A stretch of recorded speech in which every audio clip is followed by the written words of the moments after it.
Here with Skip Bayless and Shannon Sharp. Good morning, Good morning.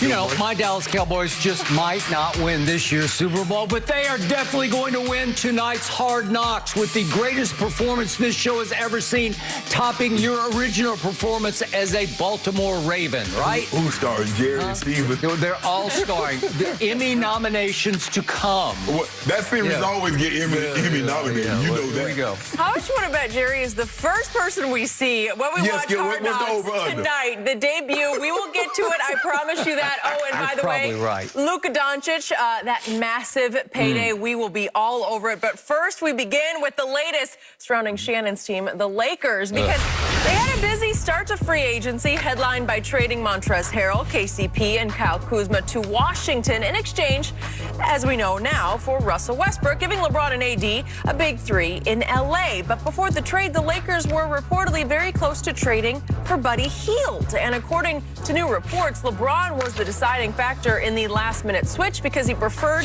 the deal for Westbrook over the deal for Hield. So, Shannon, your reaction, did LeBron make the right choice here? Well, Skip, for me, I would have preferred, and I think we kind of talked about it, Skip, a little bit before we left. I like the Buddy Hield situation. It seems like, to me, the Malik Monks and the Ellingtons and the Kendrick Nunn, all of those are we're going to try to figure out which one is Malik Monk, because when you trade in the NBA, Skip, the salaries has to match. Russell is making $43 million. Buddy Hield was making about $23 million. So that's another $21 million you got to play with. Well, you take Russell, and so now you got a bunch of guys on minimum contracts. They need shooters. But the one thing that we do know about LeBron loves playing with guys, especially when the rubber needs to meet the road. Normally, they're veteran guys that he's comfortable with. There have been very few Alex Carusos, guys that are young, that gets an opportunity to be in the closing lineup, late in ball games, late in playoff ball games, that LeBron feels comfortable with. That's why, Skip, he's willing to trade first-round pick. He don't care anything about that. The #1 overall trade. He came back to Cleveland. Get rid of Andrew Wiggins. Get rid of Bennett. I want Kevin Love. I want a veteran guy. So he gets a veteran guy. We know LeBron is very fond of Russell Westbrook. There's nothing not to like about him. He gives it to you every night. No player that I've ever seen with my two eyes plays harder on a nightly basis. On offense, I'll give you. Hey, you can't have it all, Skip. You can't have it all. So for me, Skip, would I have preferred Buddy Hield? Yes, I would have preferred Buddy Hield because I think that's a better fit for LeBron and AD. But LeBron's like, nah, in order for us to get to where we need to go to challenge the big three in Brooklyn or to challenge some of these teams in the West, be it if your guy comes back healthy, Kawhi, and the Nuggets, we need another guy, a surefire guy that we can count on. And so for me, Skip, I probably would have, you know what? I would have bit the bullet and went with Buddy Hield. Really? I would have taken Buddy. Yes, I would have. I want to stop the presses and call a quick timeout here because my man Shannon Sharp, or as I call him, Le Shannon Sharp, just criticized, if not condemned, his man LeBron James for making the wrong GM move and choosing the wrong player. And this is not just a player. This is the key player. He chose Russell Westbrook over Buddy Hield, and Shannon Sharp just said, I would have gone the other way, which indicates to me that you were saying LeBron was wrong. No, see, I did not condemn LeBron. At the end of the day, LeBron James is going to have to be the one that's playing alongside the guy. So LeBron felt more comfortable playing alongside Russ, although the majority of the time that they played together, maybe it's a pickup game, but it was an all-star game, Skip. But for me, I think Buddy Hield a shooter that can space the floor. But LeBron was like, hold on, you just remember in 2020 we won the championship and we didn't have any spaces. We didn't have guys that was knocked down, drop-dead three-point shooters. The Milwaukee Bucks just won the championship and they shot terrible from the three-point line. So maybe we're putting a little bit too much emphasis on spacing and three-point shooting. He says, hey, give me a guy that I know on a given night can go get me 25, 30, and he's going to play. Russell Westbrook, Skip, on a night in Cleveland, after we coming off a back-to-back, Russell will win that game because he's going to push the tempo all by himself. He said, either you're coming or you're not. I'm not going to condemn LeBron, But I get what LeBron, me personally, Skip, after watching it and see how AD plays, see how LeBron plays, I think Buddy Hield's a better fit. But LeBron says, I want a guy that's been a former MVP, that's been an all-NBA player. I want him to ride along with AD and I. So I'm not condemning LeBron.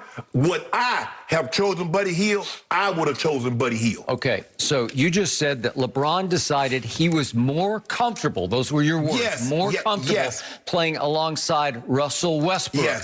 When Kevin Durant said he never got comfortable with playing alongside Russell Westbrook and said, I'm out. And James Harden said, I am not comfortable after 1 year playing alongside Russell Westbrook, and I am out.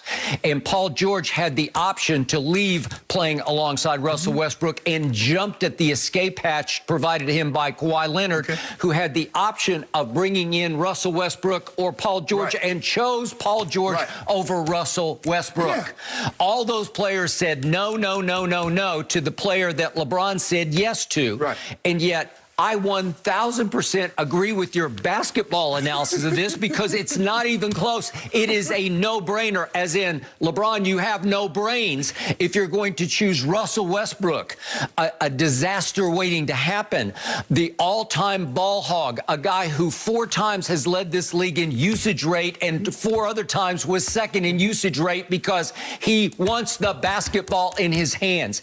You are choosing him to be your primary decision maker at point guard when clearly you were, LeBron, born to play the position of point guard. He is obviously more magic than Michael. Can we agree on that? I mean, everybody agrees with that, right?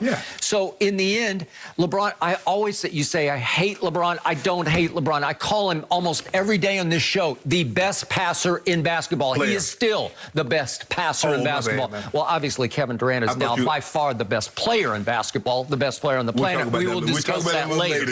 And once again, yet another ranking says Kevin Durant is the best player in basketball. I'm sorry, but you are once again wrong on that. But the point is, LeBron is still the best passer in basketball. He was born to play the position of point guard, and now you are saying he's willing to play off the ball as he pursues the all-time scoring record held by Kareem Abdul-Jabbar, because that's more of his primary goal, it feels like to me right now, than actually winning a 5th championship. Stop saying that, Skip. If you really want to win a 5th championship, you go basketball analytics and you say, I belong at point guard. I'm the primary decision maker. I'm the orchestrator.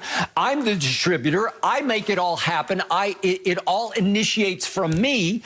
I'll control the offense because I've got Anthony Davis and they vibe off each other great. They're a very good fit together, and it's going to get gummed up by Russell Westbrook because he just doesn't fit. He's the odd man out of that triangle offense. And yet Buddy Hield would be the odd man in because, to your point, he's not just a good three-point shooter. He's a borderline. He's becoming a great, maybe even an all-time great three-point shooter because look what he did last year. He shot 39%, but look what he did. He took the second most threes to Steph Curry, and he made the second most in the NBA to Steph Curry.